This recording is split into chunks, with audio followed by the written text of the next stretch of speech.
El pasado 15 de julio, la Escuela Superior de Economía y Negocios ESEN presentó el estudio sobre emprendimiento en El Salvador, desarrollado por el proyecto de investigación Monitoreo Global de Emprendimiento GEM, que en 2012 se llevó a cabo en 69 países. El GEM se constituye como un estudio pionero en El Salvador que analiza desde la multidimensionalidad el emprendimiento desde el punto de vista del individuo, sin dejar de lado las condiciones externas que influyen en la decisión de emprender productivamente.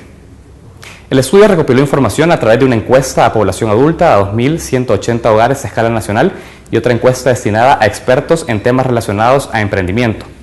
De la investigación resultan interesantes datos, como una baja propensión al emprendimiento respecto al nivel de ingreso per cápita nacional, el elevado número de emprendimientos en servicios de consumo, como por ejemplo el comercio general y la alimentación, el emprendimiento por necesidad y la tendencia hacia una baja formalidad en los proyectos de emprendimiento.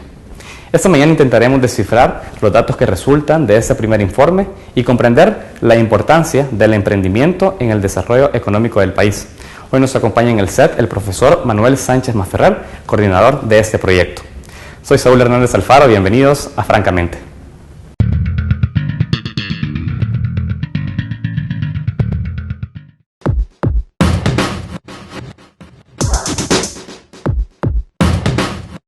Manuel Sánchez Masferrer se graduó de Economía y Negocios en la ESEN y tiene un doctorado en Economía en la Universidad de Stanford, California.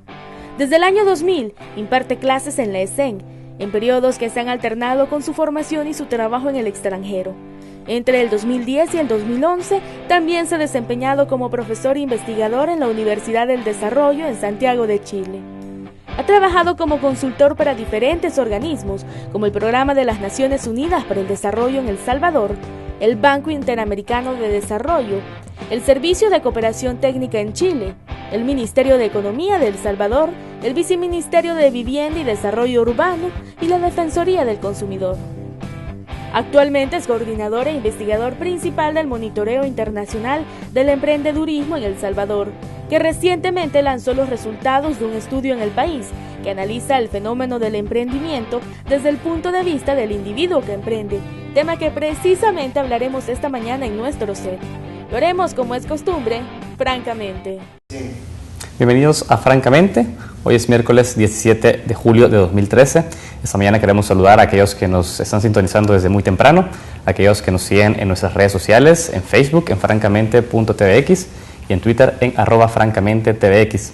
También saludamos a aquellos que nos ven a través de la web, a través de www.tvx.com.sv. Esta mañana lo decíamos, queremos abordar los resultados de este primer investigación, este primer estudio que es pionero en emprendimiento en El Salvador.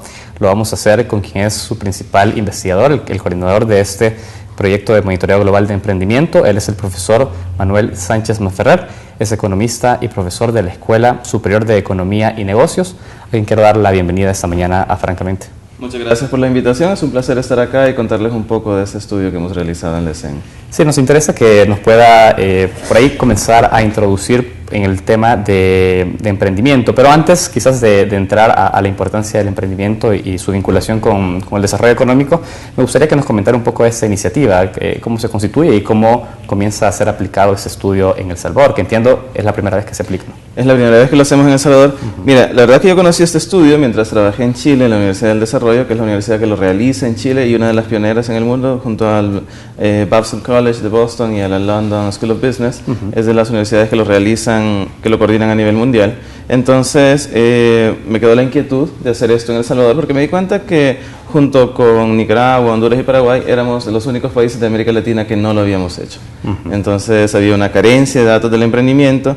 Además, en nuestro país desde el 2004-2005, que son los últimos datos de un par de estudios de CONAMIP y de FUSAES, no tenemos información sobre el emprendimiento en El Salvador, sobre cuántos emprendedores hay, cómo son, etcétera. Y eso implica que la formulación de políticas está condicionada por una información que está totalmente desfasada. Claro. Otra de las grandes ventajas de este estudio es que es una metodología internacionalmente aprobada, validada, que nos permite compararnos con otros países del mundo Entonces, además de ser información valiosa sobre el emprendimiento, lo hacemos con una metodología global. La verdad es que nosotros no nos inventamos la metodología ni los conceptos que están acá, son cosas que ya han sido desarrolladas durante 12 años que esto se ha realizado en como tú mencionabas, 99 países y regiones del mundo. Es decir, es la misma metodología que se utiliza en todos los países. Es la misma metodología y de hecho cada uno de los pasos que nosotros tomamos en el estudio tiene que ser validado por la dirección del proyecto que está en Londres.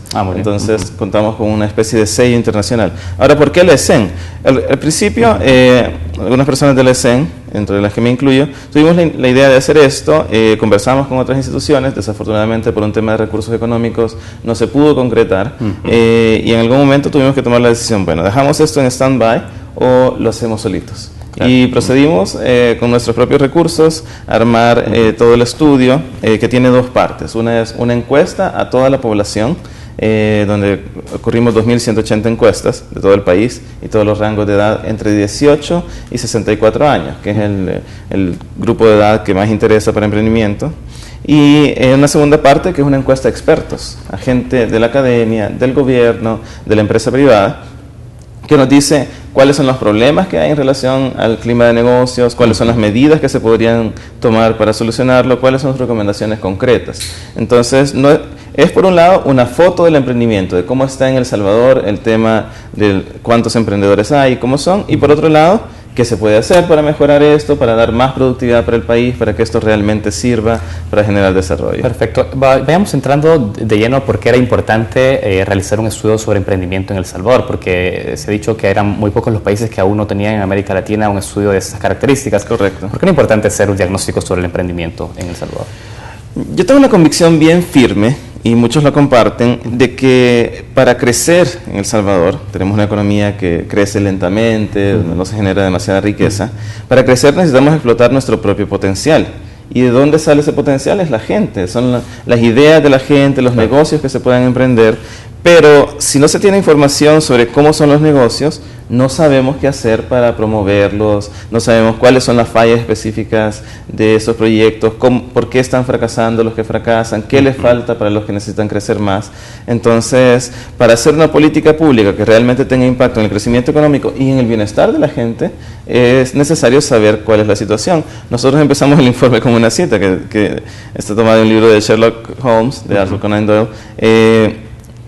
Si no existen datos, no se puede tomar ninguna decisión, porque todo lo que hagamos va a ser tomado en el vacío, en la falta de información. Entonces, por un lado es eso, y por otro lado, queremos iniciar una tradición de una medición sistemática, porque esta no es la única vez que vamos a realizar el informe. Tenemos, de hecho, un compromiso con el consorcio GEM, que es un consorcio de 99 instituciones a nivel mundial, de seguir haciendo esto por un periodo de años.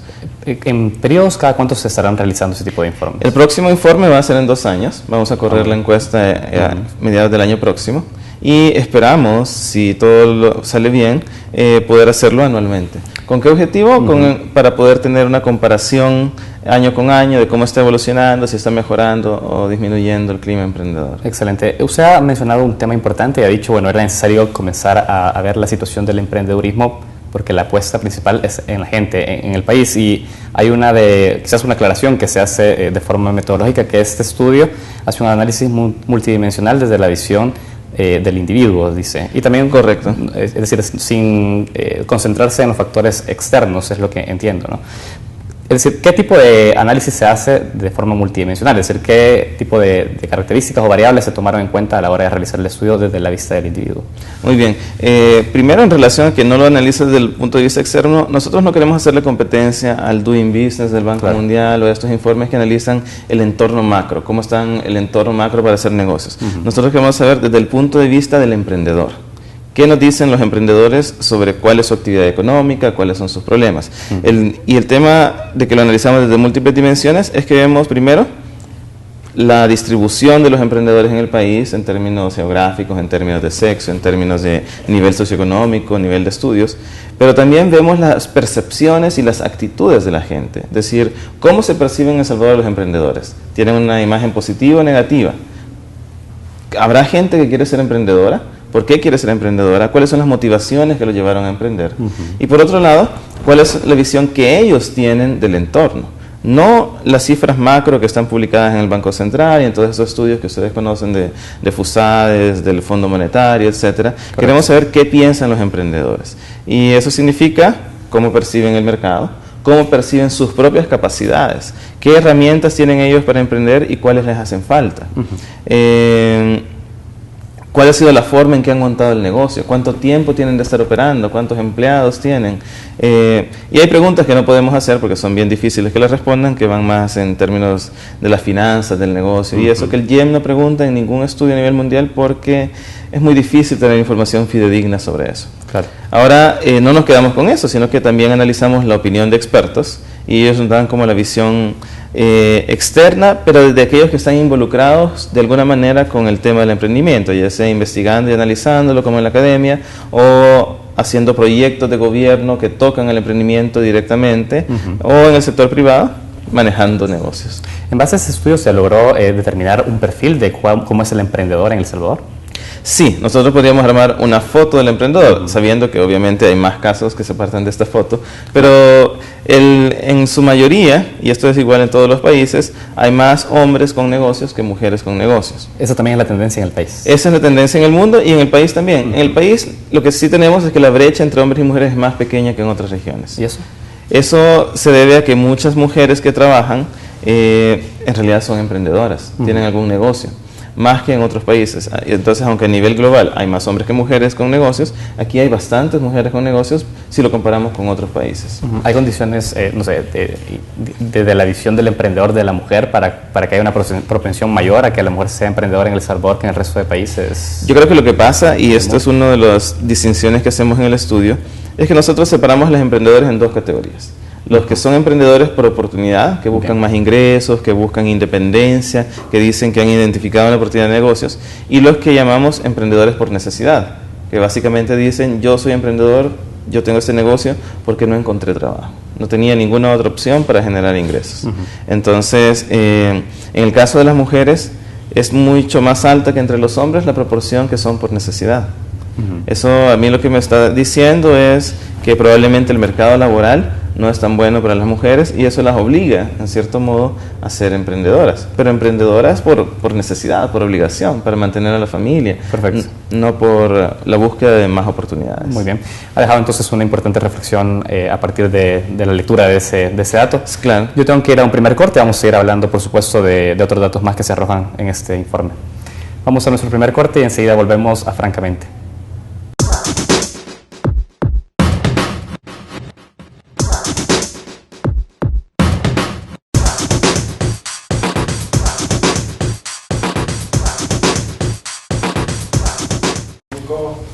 Continuamos en Francamente. Esta mañana conversamos con el profesor Manuel Sánchez Masferrer. Él es economista y profesor de la Escuela Superior de Economía y Negocios ESEN. Esta mañana hablamos sobre el estudio sobre emprendimiento en El Salvador que fue presentado el día lunes por esta Escuela Superior de Economía. Hablábamos del perfil del emprendedor. Usted nos decía que en El Salvador, respecto al mundo, hay mayor propensión de las mujeres también a emprender. Y hablaba por ahí, quizás poder entenderlo desde el lado de que las ofertas laborales para las mujeres son más limitadas en El Salvador. ¿Se tiene en porcentaje cuánto es la participación de mujeres y hombres en cuanto a emprendimiento en el país? Claro, nosotros tenemos un dato de que 15% de toda la población entre 18 y 64 años tiene un negocio nuevo.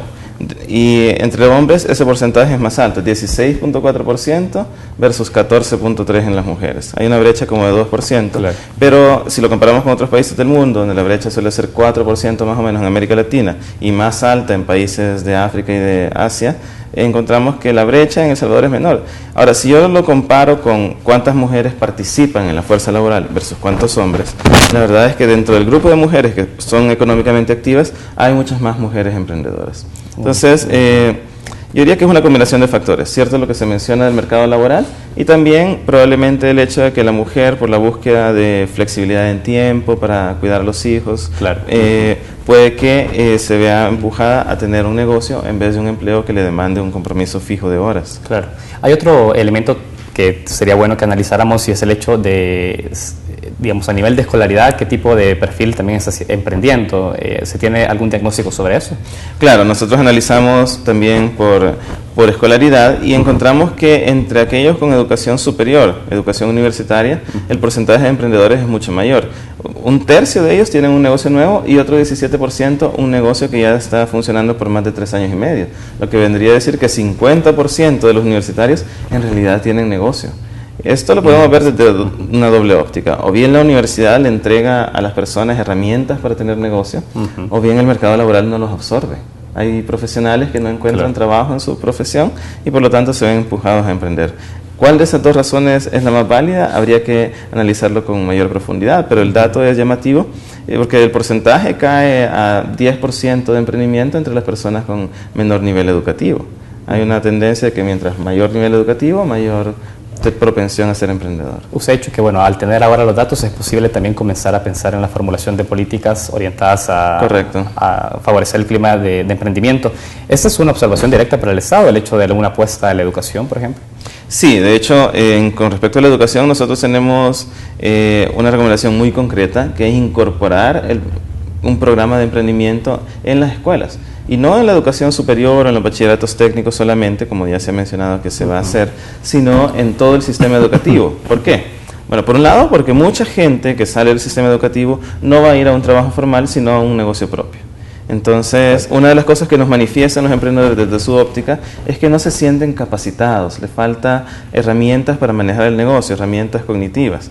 Entonces, si nosotros lográramos introducir en la escuela un currículo de emprendimiento desde los primeros años, por ejemplo, no solo teórico, porque ahí se quedaría en puros conocimientos memorísticos, sino manejando proyectos productivos. Por ejemplo, una iniciativa en la que la escuela tiene un huerto escolar, si es una zona rural, o en que la escuela realiza alguna actividad que produce algo que se puede vender. Y eso vendría a suplir dos necesidades. Una, la de crear esos conocimientos para emprender, que son tan importantes. Y la segunda, generar ingresos para las escuelas, que sabemos que siempre están limitadas de recursos y por lo tanto esto vendría a darles algunos fondos para invertir en cosas urgentes, alguna pequeña reparación, algún material didáctico, etcétera. Muy bien. Entonces, esa es como la primera, y nosotros en la ESEN, de hecho, creemos firmemente en esto. Desde hace años que tenemos un currículo de emprendimiento, hacemos actividades donde los estudiantes se ven motivados a formular ideas de negocios. De hecho, en un mes más, el 29 y 30 de agosto, tenemos un congreso emprendedor, donde varios estudiantes, no solo de la ESEN, sino de otras universidades y colegios, y también del resto de Centroamérica y México, van a presentar proyectos de negocio. Estos han pasado por un acompañamiento, por tener que aterrizar de la idea a un plan de negocio concreto. Entonces nosotros creemos que eso se debería replicar en la escala de lo posible en las escuelas e institutos del país. Perfecto. En definitiva, entonces, es un llamado también a la inversión, si bien está destinado al emprendedurismo para que el ser humano o el individuo tenga mayor potencialidad productiva, también hay que invertir en él. Es decir, ese es el llamado también. Claro, y eso puede explicar por qué muchos de los negocios en El Salvador al final son negocios orientados al consumo y en sectores tradicionales, por ejemplo la venta de comida, pupuserías, comedores, tiendas, ¿cómo se explica pequeños eso? Comercios. Eso tiene, en primer lugar, los emprendedores tienen pocos fondos para emprender. La mayoría, el 84%, no tienen acceso a crédito, más que fondos propios o préstamos de familiares o amigos. Entonces, es difícil montar un negocio más sofisticado si yo no tengo recursos. En segundo lugar, las personas manifiestan, nos dicen en la encuesta, que no se sienten con las capacidades necesarias para manejar negocios. Así que, en este caso, lo más fácil es hacer algo con una tecnología muy conocida. Poner una tienda, hacer pupusas, es algo que no requiere un conocimiento muy sofisticado. Entonces, El Salvador, de hecho, es el país de América Latina donde los negocios van más orientados al consumo y menos a otros sectores de valor agregado como servicios a empresas, exportación, etcétera. Entonces, hay un círculo, porque si no hay una formación de capacidades, los negocios son de bajo potencial y esto genera bajos ingresos, lo que le impide a la generación siguiente educarse y estamos atrapados en una especie de círculo. Que se explica entonces porque hay dificultades para el acceso a créditos y por eso es mucho más fácil emprender algún tipo de negocio destinado al consumo. Y también tiene que ver con los conocimientos de la persona, su capacidad de ver oportunidades en otros sectores. Para muchas personas es muy difícil pensar cómo voy a exportar yo, ¿cómo es eso? Es súper difícil. Entonces, si no hay una formación sistemática en la forma de manejar negocios, es más difícil que las personas después logren ver estas oportunidades de mercado. Es decir, a mayor conocimiento, a mayor educación, una mayor visión o proyección de un emprendimiento. Exacto. Esa relación. Mayor potencial. Y algo que nosotros concluimos de ese informe es que en El Salvador hay muy pocos emprendedores, a pesar de que hay un montón de emprendedores. Pero dado el nivel de ingresos de nuestro país, que en el año 2012 fue el país más pobre de América Latina que hizo el estudio, debería haber más. Si uno lo compara con otros países como Colombia, Ecuador, Perú, Costa Rica, todos ellos tienen más emprendedores, nosotros tenemos menos. ¿Por qué? Puede ser por una combinación de factores, de poca capacidad de los emprendedores, falta de herramientas y un clima económico que no es el más favorable en este momento. Y todo eso está recogido en las opiniones que nos dice la gente en la encuesta. Es decir, el hecho de que existan pocos emprendedores respecto al ingreso per cápita nacional está definitivamente ligado a condiciones de carácter externo, no tiene que ver con esa visión individual del emprendedor. No, porque nosotros también indagamos sobre la percepción de la gente sobre ser emprendedor. Hacemos preguntas como, por ejemplo, ¿usted cree que en este país los emprendedores gozan de prestigio? Claro. Y El Salvador es de los países donde la gente dice más que eso es cierto, que los emprendedores gozan de buena reputación, que hay respeto por ser emprendedor como opción de carrera, y de hecho es más alto el porcentaje de salvadoreños que quieren ser emprendedores que en otros países. Entonces tenemos una brecha en que hay un 40% de personas que quieren ser emprendedoras, pero solo tenemos 25% que lo son. Así que, claro, ¿a qué se debe eso? Ya dado que no es un tema de motivación, porque mucha gente quiere, y le parece que es una buena idea, lo que perciben, y eso también lo preguntamos, es ¿cómo ve usted el entorno? Y la gente nos dice que tiene mucho temor al fracaso. Es uno de los países donde los emprendedores son menos optimistas sobre su negocio. Ven también que el mercado no ofrece muchas oportunidades de negocio nuevas, ven que el mercado está muy saturado, que hay mucha competencia, y por lo mismo no se sienten con ánimo de invertir en un negocio sofisticado, donde podrían fracasar y perder su dinero. Concretamente, ¿qué tipo de medidas debería de tomar desde el sector público, por ejemplo, para generar las condiciones en las cuales el emprendedor no siente ese riesgo de fracasar en su emprendimiento? Una recomendación muy concreta que nosotros hacemos es que se extienda más el alcance de estos programas de desarrollo del emprendimiento que ya se comienzan a hacer en El Salvador. Aquí le reconocemos que el gobierno desde hace algunos años está montando programas de apoyo al emprendimiento. El problema es que en nuestro país tenemos 25% de este grupo de la población, que es cerca de 450.000, 500.000 emprendedores.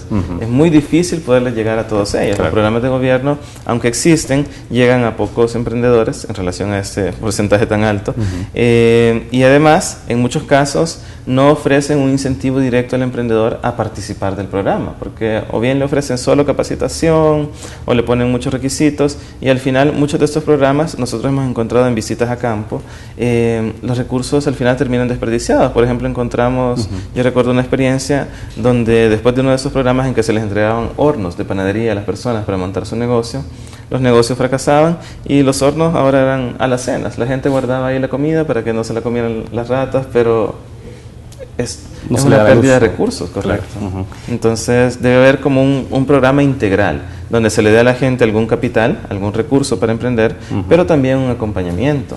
Y en los países que han tenido programas exitosos, yo conozco algunos en Chile donde trabajé, hacen eso.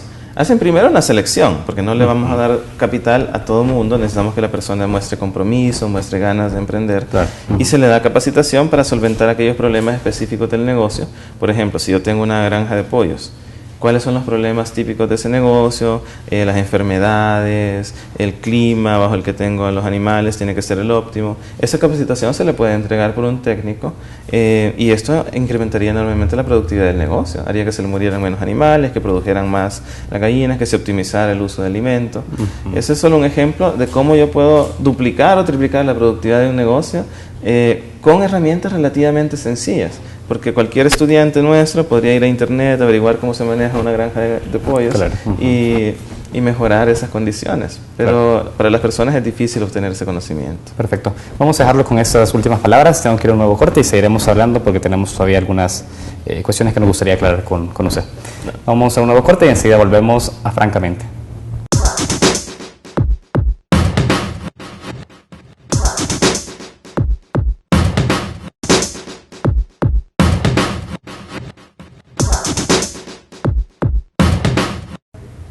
Continuamos en Francamente. Esta mañana hablamos sobre emprendedurismo, hablamos sobre el primer informe y estudio de emprendimiento en El Salvador. Esta mañana nos acompaña en el set el profesor Manuel Sánchez Maferrer, economista y docente de la ESEN. Yo creo que ahora hablemos de las clasificaciones, porque dentro del estudio se habla de dos tipos de emprendimientos, o por lo menos actividad. Se habla de una actividad emprendedora temprana y de emprendedores establecidos. ¿Cuál es la diferencia entre ambos? ¿Cómo podemos entender esta clasificación? En el contexto de este estudio, GEM, nosotros concebimos al emprendimiento como un fenómeno a lo largo de un ciclo. El emprendedor tiene una idea, la pone en marcha y luego tiene un negocio con pocos años y finalmente, si tiene éxito, se llega a un emprendimiento establecido. La principal distinción que hacemos es entre los negocios establecidos, que tienen más de 3 años y medio de operar, de hacer pagos y recibir ingresos, y los emprendimientos tempranos, que son los que tienen menos de 3 años y medio. E incluso en esos emprendimientos tempranos, nosotros los separamos en dos categorías: los emprendimientos nuevos, que ya están operando, ya realizan pagos, ya tienen ingresos, y los emprendimientos nacientes, donde la gente sí ya hizo cosas específicas para montar el negocio, como adecuar un local, comprar maquinaria, pero todavía no ha empezado a recibir ingresos. Entonces, en El Salvador, un 15% de las personas entre 18 y 64 años son emprendedoras tempranas, y otro 9% adicional son emprendedores establecidos. ¿Se tiene un dato de cuánto es el tiempo que se demora en El Salvador una empresa naciente para ser una empresa nueva? No es un dato que nosotros hayamos investigado en el estudio. Lo que encontramos más bien es que más del 80% de estos negocios no son formales. Es decir, que nunca han realizado los procesos de legalización, de inscripción, sino que operan simplemente de manera informal. ¿Y eso por qué es?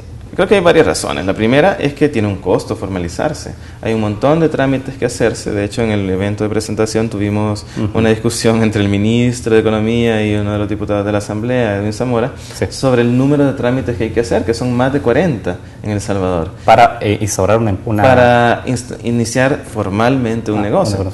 Informalmente, la verdad es que yo puedo comenzarlo tan pronto tenga los recursos para hacerlo.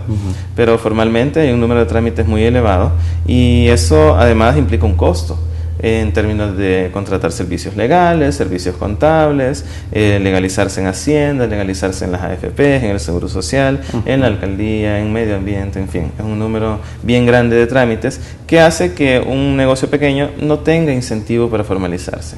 Ahora, nosotros vemos que eso es un problema bastante serio, porque si un negocio no es formal, por un lado, no contribuye mediante impuestos a la economía del país, y eso hace que el gobierno tenga pocos recursos para la política social. Correcto. Y en segundo lugar, si mi negocio no es formal, voy a estar restringido en cuánto puedo crecer, porque no le voy a poder vender a empresas grandes que me van a pedir factura, no voy a poder tener acceso a crédito. En algún momento voy a tener problemas con lo de los permisos, así que también el crecimiento del negocio se ve desfavorecido. Es malo para la economía del país y es malo para el mismo negocio no formalizarse. Pero en el corto plazo yo lo único que veo son los costos que tiene la formalización. Así que también es razonable que los emprendedores digan, no, en este momento yo no voy a ni pensar en esa formalización porque solo trae costos para mí. Claro, y respecto a lo que sucede en América Latina, o por lo menos en el mundo, ¿cuál es la situación para comenzar a formalizarse en un negocio? ¿Hay menos trámites? ¿Cómo es esa dinámica? En relación a América Latina, El Salvador es uno de los países con más trámites. Ahora, hay países en África, en Asia, donde esos trámites pueden ser aún más largos. Así que, pero esta información no la recogemos directamente en el GEM. Los que hacen esta clase de análisis son el Banco Mundial, por ejemplo, el Foro de Competitividad Global, y ellos encuentran que El Salvador es un país donde tenemos una cantidad grande de trámites, y además donde esos trámites se tardan mucho, donde es difícil llevarlos a buen término. Entonces, esa es una de las recomendaciones que los expertos nos hacían. Hay que reducir el costo de los trámites y el tiempo que se tardan en salir. Yo quisiera conocer de su parte, quizás por fuera del estudio, ¿por qué un gobierno tendría que imponer una serie de mecanismos o de trámites para poder hacer o formalizar un negocio? Es decir, ¿hay una lógica de fondo? Claro, yo creo que la lógica ha sido tratar de brindarle por un lado a los trabajadores toda la protección posible mediante la seguridad social, mediante las pensiones, tratar de cumplir con todas las leyes que el país tiene en términos ambientales, en términos de registros, en términos de obtener los permisos de construcción y todo eso. El problema es que los trámites son complicados, exigen múltiples documentos, hay que dar varias vueltas en el lugar, entonces la forma de cumplir las leyes es bastante engorrosa. Y yo creo que para los pequeños emprendedores, por lo menos, debería haber un régimen simplificado. Si yo voy a legalizar mi tienda, no tengo por qué contar con 40 permisos. Yo simplemente debería poder hacer constar que tengo un negocio, que no violo la ley de alguna forma, que no vendo sustancias peligrosas o cosas por el estilo, y poder operar legalmente rápido, sin hacer mucha complicación. Chile, por ejemplo, ha logrado esto de manera bastante exitosa. En Chile, si yo voy a comprar a un kiosco de la esquina una empanada o un churrito, me dan una factura, me dan un ticket que me garantiza que ese negocio paga impuestos. En El Salvador yo creo que podríamos hacer lo mismo. Yo podría recibir un ticket en la tienda cuando voy a comprar el pan o el queso, pero no sucede porque es demasiado complicado legalizarse. Mire, el día que se lanzó esto desde la escuela, nosotros estuvimos presentes en este lanzamiento y estuvo el ministro de Economía. Él mencionaba que desde el ministerio se han impulsado algunas acciones para facilitar estos trámites. Por ejemplo, decía que se había abierto un sitio web desde el cual ahora se podía constituir una empresa. ¿Usted ha revisado este mecanismo o qué le ha parecido? Nos parece que es una iniciativa en la dirección correcta.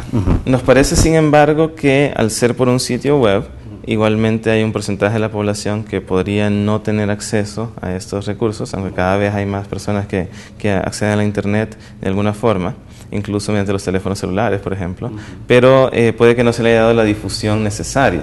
En segundo lugar, yo creo que para formalizarse hay que dar un incentivo. Los economistas creemos que la gente actúa porque ve que hay una ganancia en hacer algo. Ahora, formalizarse puede que se me haga más fácil, pero si de todas formas lo único que voy a ganar es pagar más impuestos y pagar más contribuciones, no hay un incentivo directo. Entonces, si esto se pudiese combinar con programas de apoyo, donde uno de los requisitos sea formalizarse, los emprendedores dirían, bueno, por un lado tengo un costo, pero también tengo un beneficio. Si esto yo supiera que me va a permitir a mí acceso a crédito, también habría un incentivo adicional. Y nosotros creemos que esto se puede lograr tal vez mediante asociaciones de empresarios o cooperativas, donde, por ejemplo, pupuserías de un lugar determinado puedan asociarse para formar una cooperativa y legalizarse y tener acceso a crédito de forma más expedita. Así podríamos lograr que por un lado sean formales y por otro mejorar las perspectivas de esos negocios dándoles algún tipo de financiamiento. El problema de que exista poca formalización de estas actividades de emprendimiento viene precisamente dada porque no existen incentivos por parte del sector público para ese tipo de empresas. Podríamos resumirlo de esa forma muy... Sí, por un lado los costos son elevados, muchos trámites muy largos, y por otro, ¿qué gano yo con formalizar? Claro. Algo que sí no me quedó muy claro era, usted hablaba de, bueno, esa clasificación, actividad emprendedora temprana y los negocios o emprendimientos que ya están establecidos. En El Salvador la tendencia es, ¿cuál es mayor en este caso? Es mayor la cantidad de negocios tempranos. Y es así en todos los países del mundo, porque hay muchos emprendedores que tienen una idea, que la emprenden, toman las medidas necesarias para poner el negocio, pero en la literatura de negocios hay un periodo conocido como el Valle de la Muerte. Entre el primer año y el tercer año hay un periodo que es bien difícil que el negocio sobreviva, porque yo tengo costos reales, tengo que pagar local, tengo que pagar personal, y sin embargo mis ventas no son tan elevadas. Entonces, muchos de estos negocios fracasan. Y de hecho nosotros tenemos que 8% de las personas en el rango de edad de 18 a 64 han cerrado un negocio el último año. O sea, tenemos 15% que son emprendedores, pero un 8% que acaba de cerrar su negocio. Eso es bastante alto. De hecho, si lo comparamos con otros países de América Latina, es de los porcentajes más altos, el segundo más alto. ¿Y eso qué nos dice? Que puede que se esté reduciendo el total de emprendedores porque están fracasando los negocios, por malas ventas, porque algunos porque emprenden otra idea de negocio porque les parece que es mejor, pero la mayoría nos dice que es por baja rentabilidad, la mitad dice por baja rentabilidad. Y hay otro porcentaje ahí que incluso menciona temas de inseguridad, de extorsiones, como también una motivación para cerrar el negocio. Es interesante ese argumento de la baja rentabilidad, teniendo en cuenta que la mayoría de ellos están destinados a emprendimientos de comercio, de alimentación, de consumo. Correcto. ¿Será por la cantidad de competencia? ¿Cómo podría entenderse esta baja rentabilidad que expresan? Sí, es una combinación, porque por un lado la demanda de estos productos no está creciendo muy rápido, rápido porque el ingreso del país no está creciendo muy rápido. Claro. Y por otro, como mencionaba, la gran mayoría de negocios en El Salvador son negocios de consumo. 70% van a puro consumo en alimentos y venta al por menor. Y dentro de eso los rubros más grandes son tiendas, pupuserías, comedores. Y estos sectores son sectores saturados, donde hay muchos negocios iguales, cada uno vende poquito, así que la rentabilidad nunca va a ser muy alta. Claro. Perfecto, yo tengo que ir a nuestro último corte y quiero que comencemos a hablar también y pensar ya el emprendimiento como una estrategia de desarrollo, porque en realidad cuando se hizo este lanzamiento, todos los actores en la mesa, tanto del sector gubernamental, la oposición política, academia, todos encontraron o tuvieron sintonía de que era una estrategia también que podría generar desarrollo. Vayamos entrando a ese aspecto al volver de la pausa. Por supuesto. Vamos a nuestro último corte y enseguida volvemos a Francamente.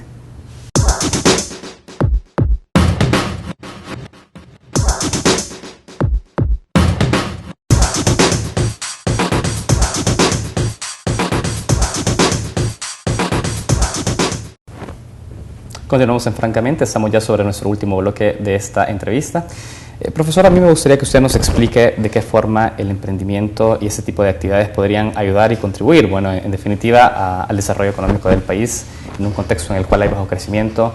Se han arrojado cifras por parte del Ministerio de Economía que se ha aumentado la cantidad de empleos, y nosotros hablamos de eso con el ministro el día lunes, por cierto, pero no vemos reflejado que la mayor cantidad de empleos sea un reflejo de un mayor crecimiento en el país. Entonces, digamos, ¿cómo viene a contribuir el emprendimiento en las actividades de ese tipo a ese contexto? Bueno, y yo creo que en un contexto, como tú mencionas, donde la economía no está muy bien, donde el crecimiento mundial es relativamente lento, hay que buscar las fuentes de crecimiento internamente, porque nosotros tenemos muchos años de decir que la inversión extranjera en El Salvador es baja, que no logramos atraer más inversionistas de otros países, y la verdad es que no lo vamos a lograr, porque en el contexto económico mundial, donde enfrentamos la competencia de países como China, que tienen una infraestructura mucho más desarrollada y una mano de obra mucho más barata, hoy luego viene India y otros países con mano de obra todavía más barata, ese tipo de inversión extranjera no la vamos a conseguir. Tenemos que buscar cómo nuestros propios emprendedores, cómo nuestras propias personas logran generar riqueza, y a través de su propio esfuerzo. Entonces, aunque la gran empresa hace su parte y tiene una participación en la economía nacional, gran parte del empleo en El Salvador se genera en las pequeñas y medianas empresas. Entonces, si a estas empresas les faltan recursos para crecer, también se limita el potencial de generación de empleos. De hecho, muchos de los negocios que nosotros encuestamos nos dicen que sí quisieran contratar más trabajadores, tienen perspectivas de crecimiento, pero que lo vayan a lograr es algo que va a depender de que cuenten con los recursos y el entorno económico para crecer. Y creo que aquí hay una especie de círculo virtuoso que hay que empezar a desarrollar, porque si estos negocios generan más empleo, venden más, van a generar más demanda de otros productos, y eso va a hacer que otros negocios también empiecen a florecer. Entonces, habría que buscar cómo pasar del círculo vicioso, donde los negocios son malos y quiebran, a un círculo virtuoso donde se generan mutuamente demanda de productos, donde pueden exportar algunos de estos negocios y otros suplir a estas empresas para generar más empleo. Perfecto. Hay un dato importante cuando se hace, bueno, nosotros tenemos este dato, cuando se hace el cuestionamiento a los emprendedores, cuáles ven las condiciones para un ambiente agradable para emprender, identifican algunos problemas y dicen que el acceso al financiamiento representa el 22.6% de ese tipo de problemas. De fondo, estamos hablando de que el principal problema, además de la formación para los nuevos emprendedores, está dado porque hay poco acceso a los créditos para comenzar a emprender. Sí, ese es uno de los problemas que nos mencionan sobre todo los expertos, nos dicen que ese es uno de los problemas de los negocios y nosotros creemos que es cierto. Ahora, es un problema que existe en todos los países del mundo. Por ejemplo, la semana pasada salió el informe de Estados Unidos y en Estados Unidos el porcentaje de emprendedores nuevos que tienen acceso a crédito es exactamente el mismo que en El Salvador, ¿sí? 16%. El resto se tiene que financiar con fondos propios. Yo creo que es bien difícil que la banca privada financie proyectos que todavía no tienen ningún antecedente, que son ideas totalmente nuevas. Claro. Lo que necesitamos en El Salvador, más que crédito formal de la banca, es programas que promuevan estas nuevas ideas, como capital semilla, inversionistas de riesgo. empresarios que estén dispuestos a decir, esta idea me parece, te la voy a financiar. Yo me voy a quedar con parte de las utilidades, obviamente. Claro. Pero de hecho, eso es lo que ha permitido que en Estados Unidos surjan estos focos, esos polos de desarrollo como Silicon Valley. Ahí fue una combinación virtuosa de empresarios que dijeron, vamos a arriesgarnos con las ideas de estos estudiantes de computación, claro, que tienen potencial. Y ahí es ahí donde han surgido todas estas empresas con alta generación de ingresos, como Google, como Yahoo, etc. Hay países de América Latina que están copiando ese modelo, Brasil, Chile, y nosotros podríamos pensar también en alguna forma de vincular a los empresarios existentes con los nuevos emprendedores. De hecho, esa es una de las ideas que queremos hacer en la ESEN, vincular las nuevas ideas de nuestros graduados y de otros estudiantes del país con los empresarios que pueden financiar esas ideas. Porque es muy difícil que un banco tome ese riesgo. Al final el banco tiene que cuidar el dinero de los ahorrantes. Claro, es decir, entonces que la solución que se está planteando es de alguna manera también organizar algunas ideas sobre emprendimiento que vayan orientadas a un sector específico y poder contar con el apoyo del sector privado ya consolidado. Del sector público y del sector privado para que se complementen en brindar esto. De alguna manera vienen a vincularse en un punto los emprendedores establecidos con los emprendedores de la actividad temprana. Sí, eso sería lo ideal, que aquellos emprendedores que ya tienen un tiempo de estar establecidos compartan su conocimiento y compartan probablemente el riesgo del financiamiento de los negocios nuevos. Esto podría ser bueno para los negocios que ya están establecidos porque les permite crecer, claro, generar más ingresos. Y a los nuevos porque es lo que les va a permitir sobrevivir y llevar a la práctica la idea que tienen. Usted decía, bueno, es difícil que la banca privada otorgue ese tipo de créditos para emprendimientos que están naciendo. ¿Qué hay, por ejemplo, de la banca como el Banco de Desarrollo, el Bandesal? Los bancos de segundo piso pueden cumplir un rol importante dándole a la banca privada fondos con el objeto exclusivo de promover estas nuevas ideas. Y los bancos privados sí tienen la gran ventaja de que ellos tienen experiencia en seleccionar a los mejores sujetos de crédito. Claro. Entonces podrían identificar aquellos proyectos que tienen alto potencial. Ahora, el problema es que cuando la banca en El Salvador da créditos para estos negocios, generalmente es crédito de consumo. Va asociado más a la capacidad adquisitiva de la persona y si tiene otros recursos que al proyecto de negocio en sí. Entonces, también podría pensarse en incubadoras de negocios, en instituciones que logren certificar a los emprendedores que sus proyectos son buenos para que la banca tenga mayor disposición a prestar. Y en algún momento, por ejemplo, en ESEN hemos hecho eso vinculando a la banca privada con los emprendedores. Perfecto. Hay un grupo de la población económicamente activa que me gustaría abordarlo, y es también quienes están dentro del subempleo o hay cuestiones de empleo informal. Es decir, hay emprendimientos que se están dando en el país, pero que y por ahí están en situación de riesgo justamente por una situación de informalidad. Sobre ese tipo de emprendimientos, ¿qué debe hacer el Estado? Porque ya están funcionando, pero es decir, no tienen ni apoyo financiero y están en situación de informalidad, es decir, no están contribuyendo a la economía. Claro, yo creo que sí contribuyen en el sentido de que generan producción y generan riqueza, pero no generan impuestos que sirven para promover políticas sociales y programas que incluso van a ser de apoyo a las empresas. Nosotros creemos que lo clave ahí es facilitar la formalización, hacerlo lo más sencillo posible, que una persona con sexto noveno grado pueda llenar todos los papeles sin equivocarse y que sea súper fácil a fin de mes hacer todas las declaraciones. Y en segundo lugar, que sí haya un vínculo directo entre la formalidad y el financiamiento. Que sea algo que yo pueda ver que voy a recibir un beneficio al respecto. Excelente. ¿Sabe? Usted mencionaba hace unos minutos atrás, al inicio de este bloque, que la apuesta también a la pequeña y mediana, pequeña y microempresa. El ministro de Economía ha dicho de que se tiene una postura muy clara por parte del gobierno en hacer este apoyo. Inclusive ha relatado una serie de medidas de carácter legal, políticas orientadas a este tipo de fortalecimiento de la MIPYME. ¿Cómo está viendo eso? Es decir, ¿o qué debería de sumarse a esta iniciativa de apoyar a la MIPYME en carácter de emprendimiento?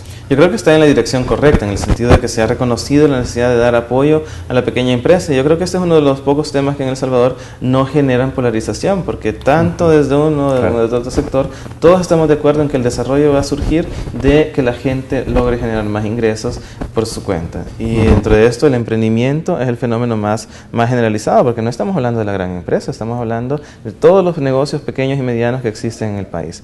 Entonces, esa iniciativa va en la dirección correcta, pero hay que pensar cómo hacerlas más masivas, cómo darles realmente a los emprendedores una contribución de valor, que ellos vean que su negocio realmente mejora. Cómo dar más fondos porque estamos hablando todavía de que la cantidad de dinero que ocupan esos programas es una cantidad bastante baja, entonces es difícil llegarle a la mayoría de emprendedores. Y por otro lado, yo creo que lo que me mencionaba también el diputado, promover una ley de emprendimiento que simplifique todos esos trámites, que le dé a los emprendedores tempranos un periodo de gracia quizá para cumplir con todos los requisitos, podría ayudar a que estos negocios pasen el Valle de la Muerte y una vez hayan logrado generar ingresos constantes, puedan cumplir con el resto de requisitos legales. No estamos hablando de mantenerlos en la ilegalidad, sino de todo lo contrario, de acercarlos de manera más fácil y más gradual al terreno de la formalidad. Viendo la experiencia internacional, ¿ha venido a favorecer este clima de emprendimiento una ley orientada específicamente al tema de emprendimiento? Sí, en muchos países han simplificado los regímenes tributarios para que los pequeños negocios no tengan que cumplir con los mismos requisitos que las grandes empresas. A partir de una ley específica. En algunos países ha sido dentro de las mismas legislaciones específicas como tributaria, laboral, etcétera. Pero creo que en nuestro país, dado que ya existe un cuerpo legal que sería difícil reformar uno por uno, una ley de emprendimiento que especifique bajo qué condiciones yo puedo acceder a este régimen simplificado vendría a ayudar mucho. Perfecto, se lo pregunto porque no sé si estamos cayendo en una situación de anomia, tenemos una cantidad de leyes y finalmente no se están cumpliendo, entonces no sé si que se tenga que implementar una nueva ley vendría a funcionar o más bien hacer uso del marco ya existente y orientarlo específicamente a facilitar eso. Yo creo que lo que pasa es que el marco existente en la forma que se implementa no se cumple porque es demasiado complicado para cumplirse, así que claro. Yo creo que en el proceso legislativo es más fácil hacer un nuevo proyecto que hacer reforma uno por uno, pero también podría pensarse en modificar artículos relevantes. Claro. Profesor, hablemos de qué tipo de emprendimientos vendrían a contribuir al desarrollo del país, porque hemos dicho están destinados al consumo, igual el crédito está destinado a muchos emprendimientos de consumo. ¿Hacia dónde deberían ir apuntando los nuevos emprendimientos en el país? Yo creo que hay dos sectores clave a desarrollar. Uno son aquellos nichos que tienen potencial de exportación, que son sectores no tradicionales. No estamos hablando de la industria textil, ni tampoco de la exportación de granos básicos o de café, sino identificar nichos novedosos, como le pasó a Colombia con las flores, como le pasó a Chile con el salmón, donde podamos exportar algo distinto, algo que tenga demanda y que nos dejen exportarlo a los países desarrollados. Podría ser desde follajes, por ejemplo, algún tipo de manufactura no tradicional. El segundo es los servicios a otras empresas, los servicios a negocios. El Salvador es el país de América Latina con el porcentaje más bajo de emprendedores que piensan, yo le voy a vender a otras empresas. La mayoría piensa en consumo. Y hace falta, a las empresas les cuesta encontrar proveedores. Y aquí creo que el sector privado, sobre todo la gran empresa, puede jugar un rol muy importante, generando políticas que le compren a pequeños proveedores, que le faciliten el acceso a los pequeños proveedores. Por ejemplo, las cadenas de supermercado pueden cumplir este rol. Sé que hay algunas iniciativas ya en esa dirección. Los grandes almacenes también podrían hacer eso, las cadenas de almacenes. Y en general, las grandes empresas, cuando adquieren productos y servicios, podrían pensar en adquirírselos a un nuevo emprendedor. Esto se facilitaría si este emprendedor viene certificado con algún tipo de capacitación, con algún tipo de legalización que haga que yo pueda confiar más en ese proveedor, porque el problema siempre es yo no confío en que este proveedor me vaya a cumplir. Pero muchos emprendedores son personas muy comprometidas, que tienen gran voluntad de cumplir, y lo que pasa es que les falta una oportunidad en el mercado. Hay que dar esa oportunidad. ¿Será que hace falta también una estrategia de preferencia al producto nacional?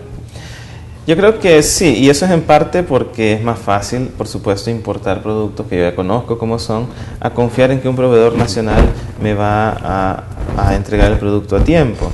Hemos visto que algunas grandes empresas, el gobierno mismo, han iniciado políticas de compra a proveedores nacionales. Correcto. Ahora, para que el proveedor nacional también dé la calidad requerida, necesita algún tipo de o bien apoyo o bien una estructura cooperativa donde se ayuden mutuamente y se ayuden a cumplir estas metas y a obtener el financiamiento que necesitan para poder ser proveedores de grandes empresas con un volumen de ventas más alto.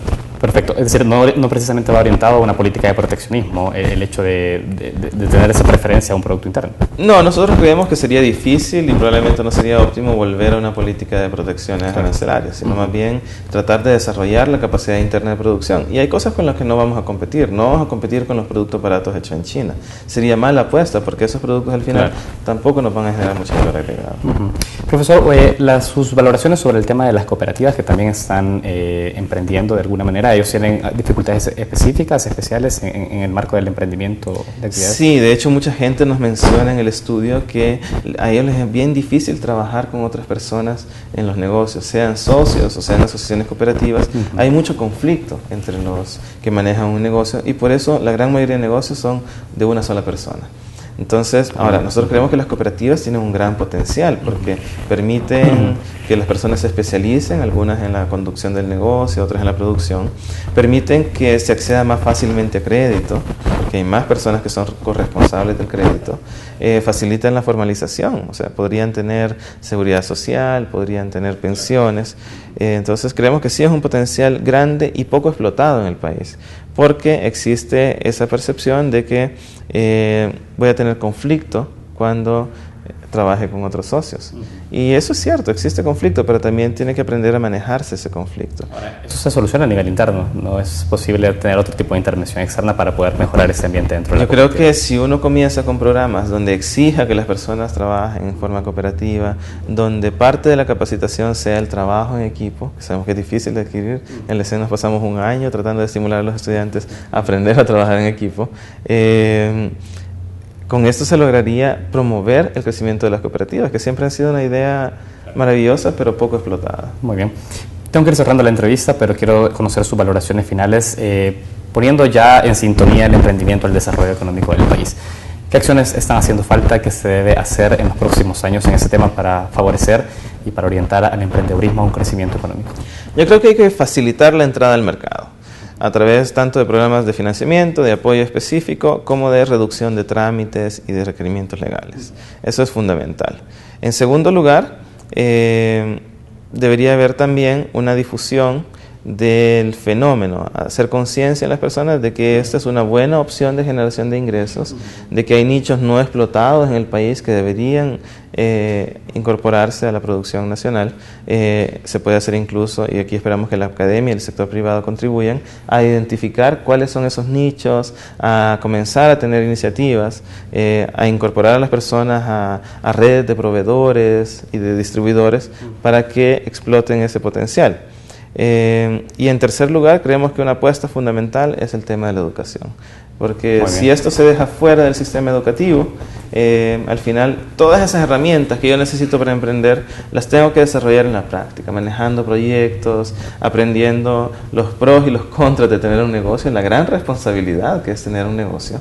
Que debería conocerse desde pequeños. Entonces, creemos que el sistema educativo aquí sí puede jugar un rol bien importante. Perfecto. Profesor, ha sido usted muy claro con toda su exposición. Nosotros no tenemos más que agradecerle y seguiremos, por supuesto, abordando estos temas. Esperamos tenerlo nuevamente en nuestro set para ya seguir hablando de los estudios que vendrán en este tema. Gracias por la invitación, ha sido un placer. Muchas gracias. Gracias. Gracias a ustedes también que nos acompañaron durante este día. Recuerden que esta entrevista será transmitida a las 11 de la noche en Canal TVX y también la podrán encontrar en nuestro canal de YouTube. Les invitamos a seguir pendientes de la programación de este canal. Muchas gracias.